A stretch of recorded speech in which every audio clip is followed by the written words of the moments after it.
Hey everyone, so in this video I'm going to show you how to change the battery in your watch. This one is specifically the Nixon Minimal Time Teller P, and I got this one from Tilly's. So not all watches will be exactly the same, but most watches I think will have a similar kind of setup.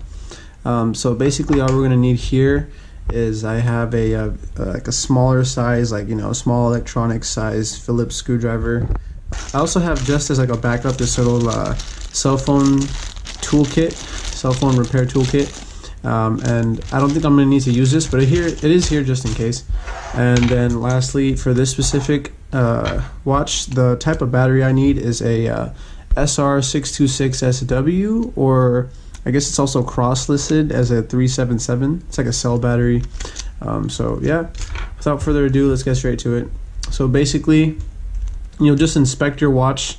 Most of them will have some kind of access thing in the back. This one has 4 Phillips screwdrivers. There's screws, 1, 2, 3, and 4. So I'm just going to take those out. And what's important here is you want to make sure you have the right size screwdriver. If it's too small, it'll strip. If it's too big, it won't be able to grab onto it. So just double check for that.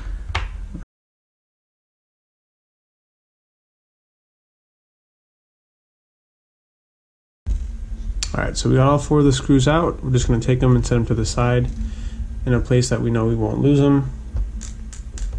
Now, as I was recording, I just felt like there wasn't enough lighting, so I got the bright idea to get this like little headlight thing. So I don't know, maybe it'll help. I don't know if it's actually distracting or not. It's kind of hard to tell. Oops, I just hit on the blinker mode. It's kind of hard to tell really, because I'm just looking at the camera, like the mini screen on the camera, and sometimes what's being shown on that screen isn't the exact same as what ends up being on the computer. So hopefully it was a good idea. I just want to make sure that visibility is clear. So anyways, we just took out the 4 screws, and so now what I'm going to do is you can actually just lift this back part off, and then you can kind of actually see inside it. It's actually way simpler. There's like a whole lot of empty space around that, and we can see the battery right there. So I'm not sure if it's okay. I think that's a good angle.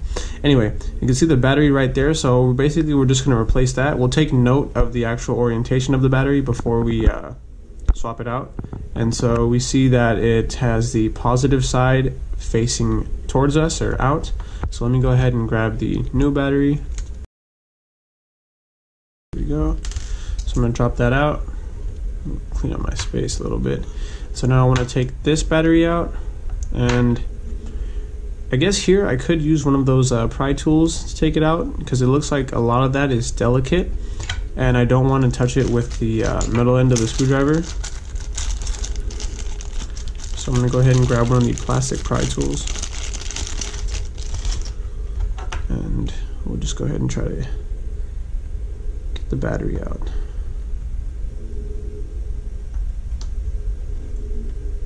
If you look closely, I'm not sure how well it'll focus, but it looks like the battery is kind of like bitten down on. So if you take a look right here, right above it, there is another screw. It's a very small screw. It's a flat head. So I'm going to go ahead and try to loosen that up and see if it lets the battery, eases off the battery. Okay. And as you can see, as soon as I got that screw out, it just the battery kind of popped out. So I think I got rid of some of that tension. Now I want to make sure that I get the battery out carefully without dropping that screw. Oh, and I dropped the screw.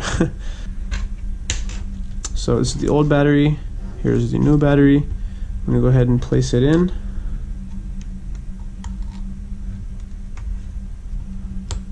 Pull that back. And then just push this guy in here. Alright, okay. Now I'm going to take that same screw very carefully and put it back on its spot. So it's a lot of tiny intricate stuff here, so let me try to show you. This little hole right here, but you want to have this little flap pushed down. So like the side of the screw will hold this little metal tab thing down. So let me go ahead and grab that. It's going to be hard to place it with these huge fingers. Tweezers would be really good here.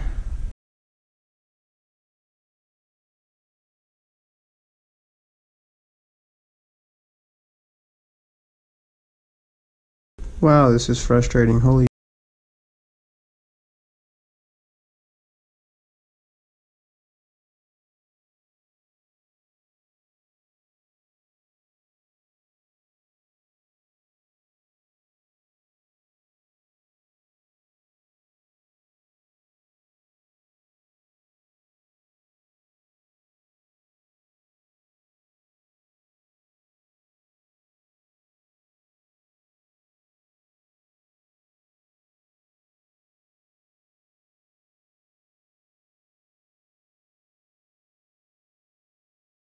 Okay, so I'm gonna have to edit out like 20 minutes of me just fiddling with this thing.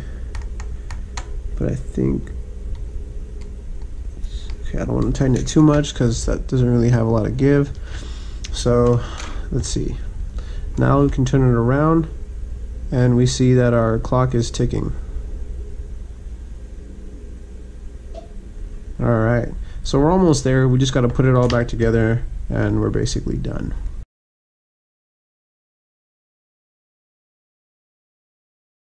Alright, so now that that back part is back on, we're basically done. Now we just gotta set the time.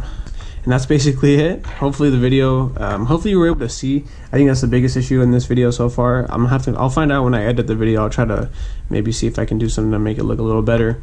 But the lighting was kind of a tough spot. I'm kind of doing this at night and the lighting is like soft in my desk area, but then this headlamp is like an LED, so it's like harsh white. So hopefully you guys got the gist of it. Some tips is just to have the right tools and be very careful with that flathead screw that you saw. It's gonna start popping out and stuff. I didn't want to use my fingers and touch the metal because I just don't like leaving fingerprints all over the place. But what ended up happening is I had to just kind of hold it down with one finger and then use the flathead to kind of fiddle until I could finally get it in the spot and then slightly screw it down. Once you get in the spot, don't push down too hard on it. It'll just go shooting out. And you don't want to risk losing it again. But basically after that, the battery's getting held in place and you just put those screws back on. So hopefully this helped you get your watch back to working, and I'll link these batteries in the description below. I think they were like $6.99 for a pack of 2 on Amazon, so it wasn't even that bad. And then we'll just see how long they last. Actually, that's what's another good thing. But yeah, so thanks for watching, and I hope it was entertaining or educational, and I'll see you guys in the next video.